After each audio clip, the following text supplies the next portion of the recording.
Hello and welcome to episode 1 of Bitcoin Down Under, a monthly podcast by the Australian Bitcoin community aimed at connecting the Australian Bitcoin community.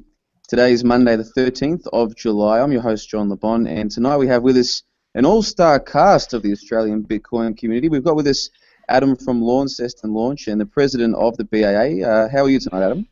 Yeah, good, thanks. Jono, how are you? I am terrific. We've also got with us Shane from Melbourne. Now, Shane founded cointree.com.au, and tonight is giving us a feature piece on the BIP66 issue. Shane, how are you tonight? Yeah, I'm great, thanks. It's great to be here. And finally, we've got with us the man who put all of this together, Lucas Cullen of Bitcoin Brisbane. Lucas, how you doing? I am good tonight, John, and I'll just make a mention that tonight we're supposed to get John from the infamous Bit2Bit, the ATM that got seized in the quote drug raid end quote, but he's having some technical problems, so if he gets on, that'll be great. If not, we'll have to just carry on without him. No worries. Well, if he joins us late, I'll let you know. But in the meantime, Adam, I've heard that you were in Sydney recently, and I was hoping you could give us an update on what's going on down there and maybe tell us some more about what's happening at the BAA in Tassie. Yes, okay, thanks. Yeah, I had the opportunity to head up to Sydney last week for the entire week. Booked in a few appointments to catch up with some Bitcoin people in Sydney and do a bit of networking. Started off with the Sydney, I think they call it the Bit Shebang Social Club, and they go and support all the local businesses that accept Bitcoin. So we had a few beers and a few discussions with all the boys and girls there, which was a great night. A whole lot of Bitcoins, which was good. And yeah, had a reading there. Also caught people, and I probably can't reveal information at the moment, but there's a sort of a co-working space in Sydney that has a lot of Bitcoin people working there. So the BAA is looking at having a little dedicated Bitcoin area there where people can come and talk Bitcoin and do business. And there's a cafe there that we're hoping that, well, I talked to him and he's going to do it. So he's going to accept Bitcoin at the cafe, and we'll have an ATM there in the lobby as well. So that'll be a really cool little Bitcoin community with sort of everything that you might need, all in the one spot. And yeah, apart from that, I was just catching up with a few other people to touch base and yeah, normally deal with them all via email or Google Hangouts. So it was good to see them in person and catch up and work out what our plans were. Oh, excellent. Well, we've got a lot to talk about tonight. We'd best quickly jump to Lucas there. Lucas, I know that you've got an update for us as well. Yeah, I'll just give you an update from Brisbane. I've scheduled the next meetup for the 27th of this month, Monday. It's just going to be a Bitcoin 101, so back to basics, choosing some wallets, and just going through the protocol as well. So again, it's a free evening. Pizza and beer will be provided, so you can just RSVP on meetup.com /Bitcoin Brisbane. And just from a personal update, I got named the Colour Coin Ambassador of Australia last week. So if you've got any Colour Coin related questions, feel free to send them on. No, excellent stuff. Well, hopefully we can come back, Lucas, and talk more about Colour Coin, but we do have to get to Shane, who has plenty of information for us about CoinTree. So Shane, the floor is yours, mate. Take it away. Hi, thanks, guys. Yes. My name's Shane. I'm co-founder of CoinTree. I was just hearing your two bits of information about what's going on in your city, so I thought I'd quickly pull up what's going on in Melbourne at the moment. I was particularly interested in your co-working space, Adam, because we got one here in Melbourne, so I wouldn't mind, what's the word, discussing that a bit later on. But we have a Bitcoin beginners workshop happening on Wednesday evening, 15th of July. That's really good for newcomers to Bitcoin. That's at our co-working space near South Bank in the CBD. And also on Wednesday after that, we have talk and trade Bitcoin also at the co-working space. So those are two really good events for people to come along to. And Shane, if I could just interrupt, those events, do you get involved in them, or do you just sit back, or do you attend them? I'm not involved myself personally. I haven't been along to the beginners workshop, but I know one or two people have gone along, and it sounds like they're really good events to go to. You can learn quite a bit there.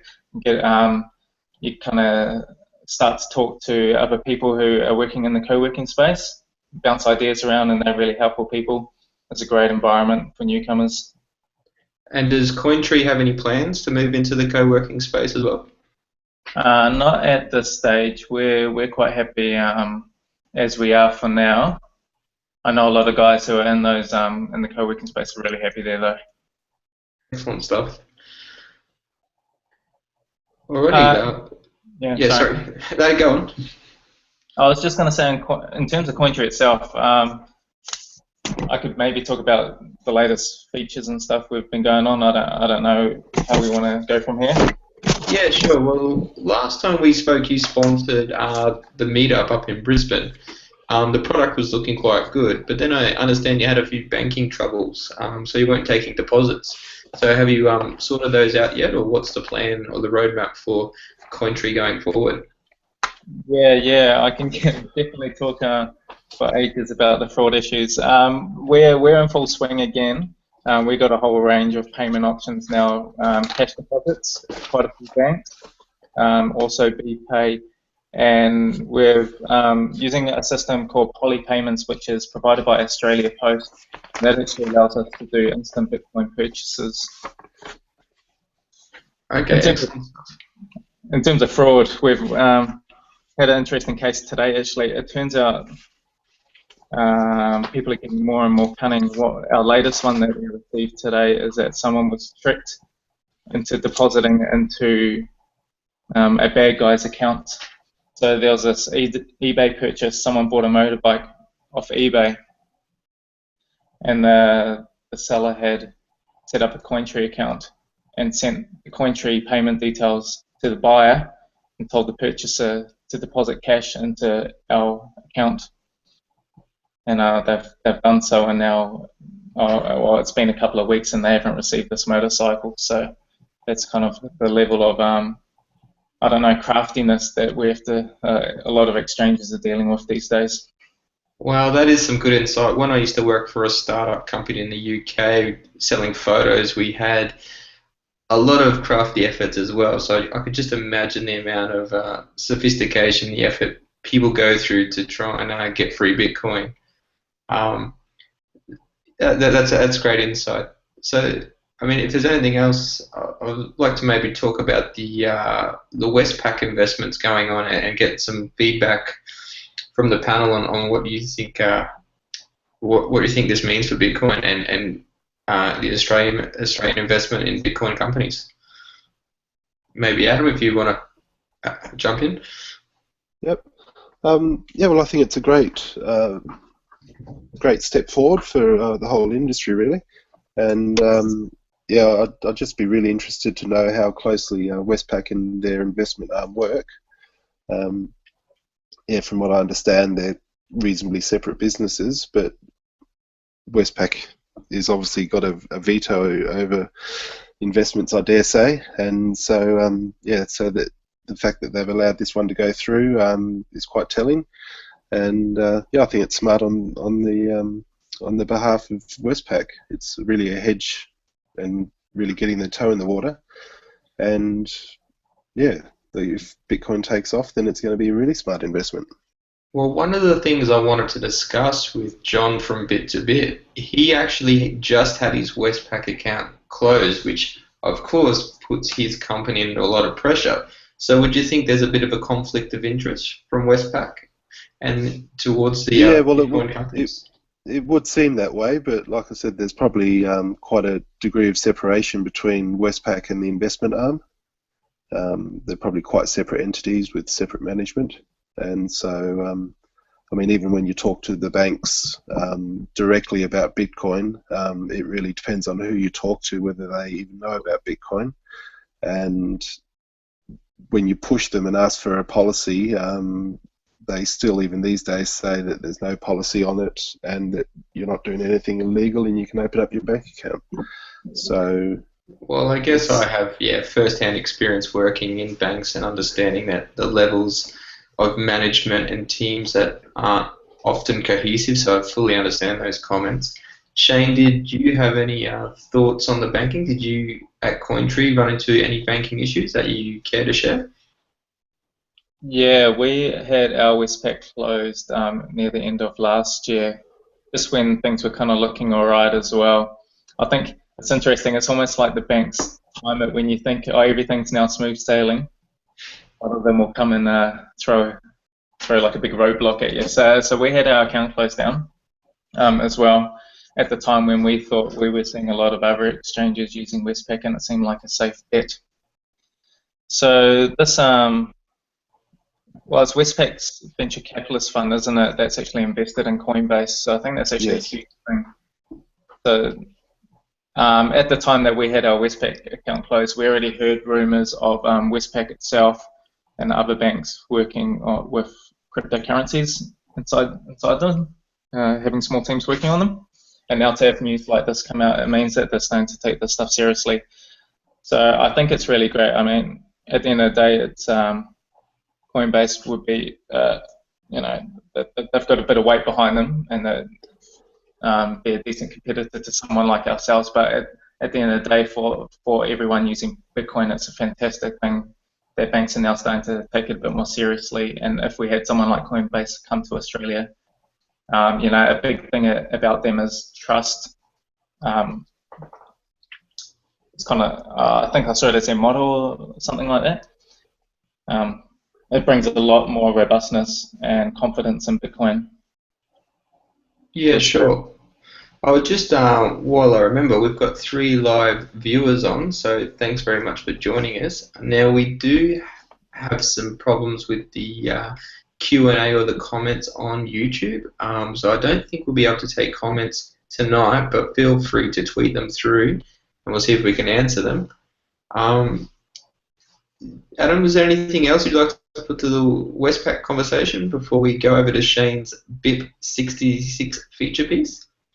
Yeah, it's just interesting that we've now got 2 banks in Australia that have been, I'm not sure if they invested or if they partnered with Ripple, and now one with a direct Bitcoin company. So there's a bit of fragmentation happening there, and hopefully we'll see a bit of competitive instincts take over, and could cause more banks to get into it, and probably some projects.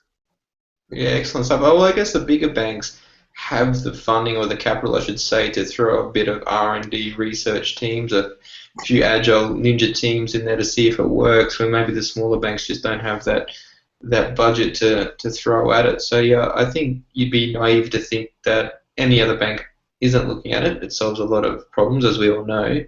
So I guess, watch this space on the Australian banking. Yeah. What's interesting to me is that it made sense for the banks to look into Ripple, because that's something they have a bit more control over, whereas to go out and back something like Coinbase, which is a decentralized system, they lose a lot of control if they end up backing something that is Bitcoin, you know, that decentralization-based cryptocurrency. To me, it's just a step towards the whole blockchain innovations that are going all in, so to speak. I guess we saw it, 10, 15, 20 years ago when internet banking came on. Banks started just building websites before, getting the full internet banking experience and so on, down to some banks still don't have, iPhone apps today. So I guess it's a pragmatic approach to getting into the crypto side. So Shane, did you want to, if we've had enough bank bashing, do we want to have a listen to your BIP66 piece? I'm very interested in this one. I've been seeing the noise of Bitcoin talk, but I haven't sunk my teeth in and got a full grip of what's going on. So do you want to enlighten us in the community? I'll give it a good shot. I'm going to try to keep this pretty high level because it's quite a it's quite a interesting concept what's happened over the last, was it about a week or two ago? So I'm going to try to explain kind of all the paths that combine to make the issue that happened happen, and I'll explain the issue itself, and then we can have a bit of a discussion around maybe how the community handled it and stuff. Yeah, go for it. Okay, and you guys can chime in whenever you want as well.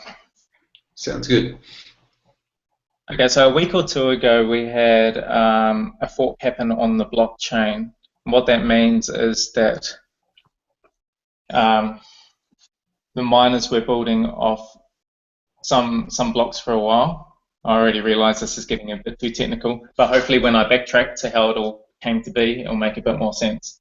Well, Bitcoin is a technical subject, so I mean, people listening should understand that, but you're doing a great job, so keep going. Builders were building off the wrong blocks for quite a while until the right ones caught up as such. But maybe I'll just dive into the background first, and then it will all come together.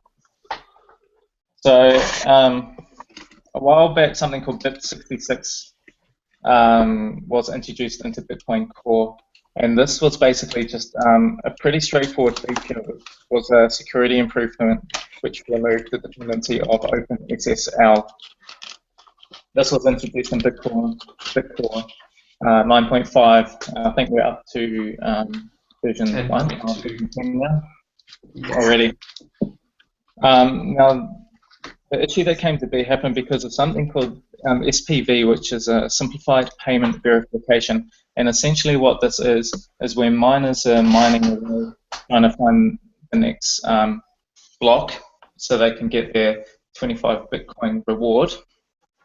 What some of them do is they turn on this SPV setting, and that essentially cuts down a lot of the work they need to do. They no longer need to scan the whole blockchain, and all they need to do is download the headers. Yeah, that's right. So, sorry, Shane, I'll just jump in. So, yeah, SPV, like you mentioned, that instead of downloading the entire block, you're just downloading the first 80 bytes, which includes the Merkle tree, which is basically a summary of each transaction. So you don't need to download the full block. And the motivation for this is to reduce the payload down to 80 bytes as opposed to a meg. So, yeah, just carry on. 1,000, yeah, like 1,000 times smaller, isn't it? Yeah, so well, in a way, it makes sense for some. They try to find any efficiencies they can. Now, what essentially happened is that this BIP66 was introduced, and the way features get added to Bitcoin is that there's a consensus system. So in this particular one, it's once a majority of the miners agree to a new feature, all of a sudden it just flicks over, and this feature is now in effect that something like 95% of the miners have to be in agreement. And the way it works is that the last X, let's say the last 1,000 blocks that have been mined, need to use this version Bitcoin Core, or version 3 in this particular case. Previously it was Bitcoin 2. Now what happened in this particular case is we had one miner mine a version 2 block, so they weren't running the latest or this particular Bitcoin Core with BIP66 introduced. So they mined the version 2 block instead of a version 3. Now, usually that miner would just not get their reward, and the block and the rest of the miners would just ignore that block and keep working on version 3 blocks. But in this case, but then what happened next is a miner didn't check that the block was not a version 3 block, and it mined on top of it. So now we have a version 3 block being mined on top of a version 2 block, and that kept going on until 6 blocks before that. Meanwhile, the other miners, the ones running a more recent Bitcoin Core, at the same time they're mining on top of the correct blocks, and eventually it caught up and ended up forking the blockchain.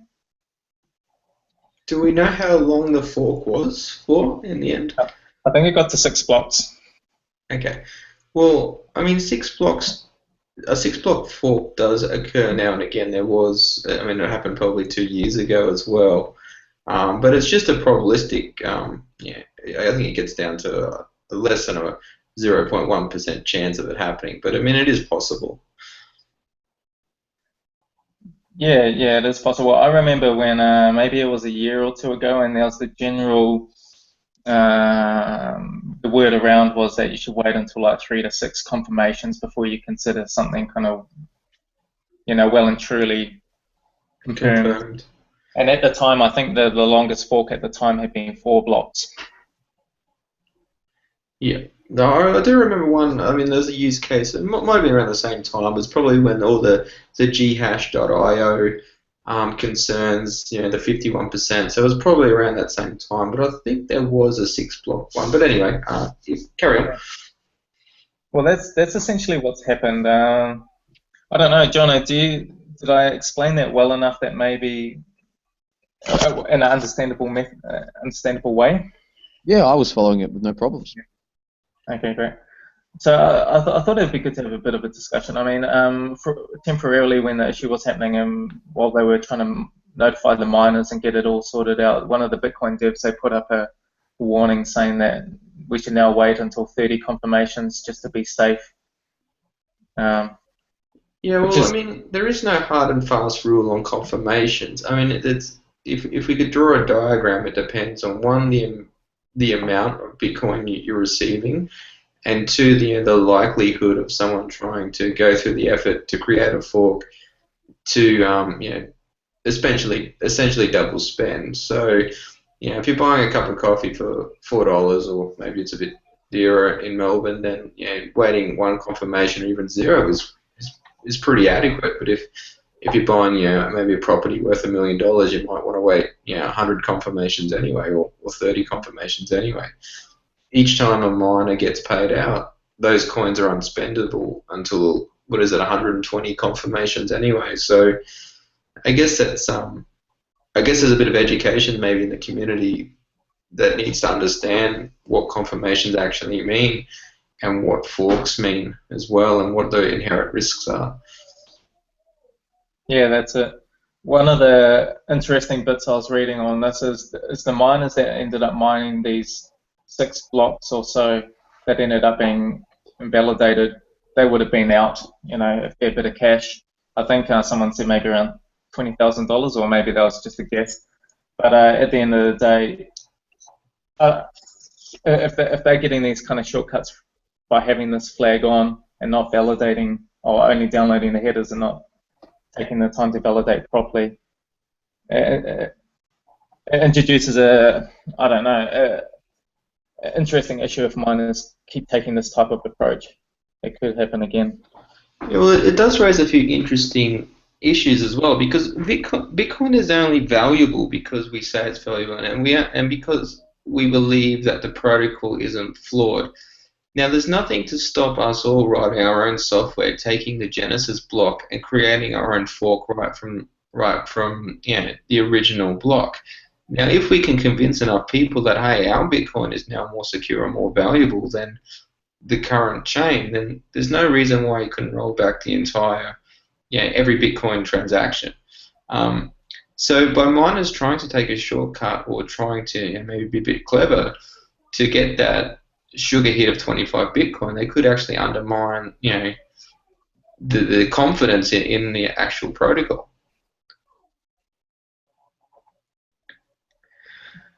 Jono, is there anything else you'd like to throw into the mix, or is that clarified it, or made it more confusing? It all makes sense to me, but I guess I have looked into the blockchain and all of these things for myself before. If a newbie was listening to this, what they'd be wondering is, when you say that you could do a fork and undo all of the transactions, they'd be wondering, well, if that's the case, what's stopping someone else from doing that now? Do you want to explain to the listeners who might not be familiar with it why it would be very difficult for someone to do that nefariously? Well, it isn't. Technically, it isn't difficult, but like you said, the problem is that Bitcoin is only valuable because we perceive it. So you'd have to convince everyone who believes in Bitcoin to swap forks and say, no, we're now taking this fork. Now, this gets if you think about it, if you start to get large mining pools with the majority of miners, there's now a good incentive for them all to collude and do that. So, I mean, it is possible, but the problem is it needs collusion and it needs enough parties to believe it. I mean, this is effectively what altcoins are, is they're saying, well, hey, we like the idea, we'll start our new altcoin and we believe that this is the better one. It's just a common, the masses believing which protocol or which coin is better, which will give it the value.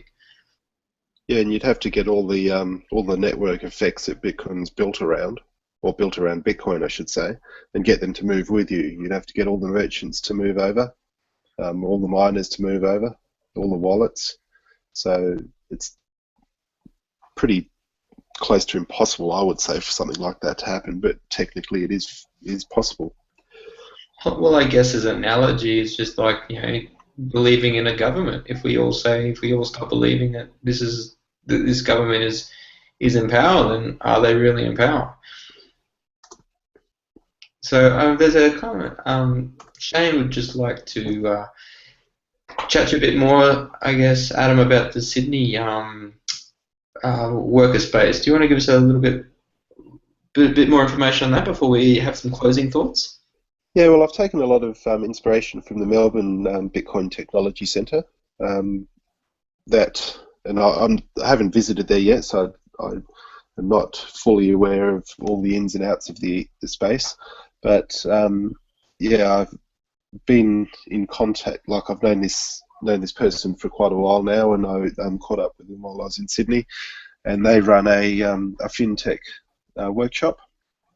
There's Bitcoin projects going on there at the moment, and she wants to get a bit more community involvement, and so it's all the trees stacked up in a row. It's a central location. It's a good building. It's got facilities for a small conference or meetups or educational events, and everyone knows a little bit about Bitcoin, and so by having the cafe there, that's a good working example of people using Bitcoins in day-to-day transactions, and having an ATM there, so new people can get involved quite easily. It just seems a really good fit for everyone. So the BAA can conduct events there and conduct education sessions. And hopefully we get a few more startups joining the co-working space. Excellent. So I think Good it'll be a great thing, and it'll provide a good focal point for the Sydney group, Sydney Bitcoin people, because apart from a few pubs that accept Bitcoin and where they go at the moment, there's no real central place for them to meet or to discuss things. So I think it's going to be a good thing. Excellent stuff. Well, we've only got a couple of minutes to go, so I did have a note here to quickly talk. I know it's not really Australian, but talk about the price. I guess it affects us all. Obviously, we just had, before the episode, there we've had a bit of a crash back to 276 USD. We hit 400 Australian last night, I think, or the night before. So do we think the Greece saga is inflating the price, or do we think it's coincidental? Adam? Thank you. I'm not sure. Probably a bit of a coincidence. I mean, I know that trade in Bitcoin from Greece has gone up like double or triple from some exchanges, but it's probably starting from quite a small base. And it's probably just all the news talking about Bitcoin that's prompted a few more people in. And there was a big jump up yesterday. I think it jumped up 10 or 15%, like in about an hour.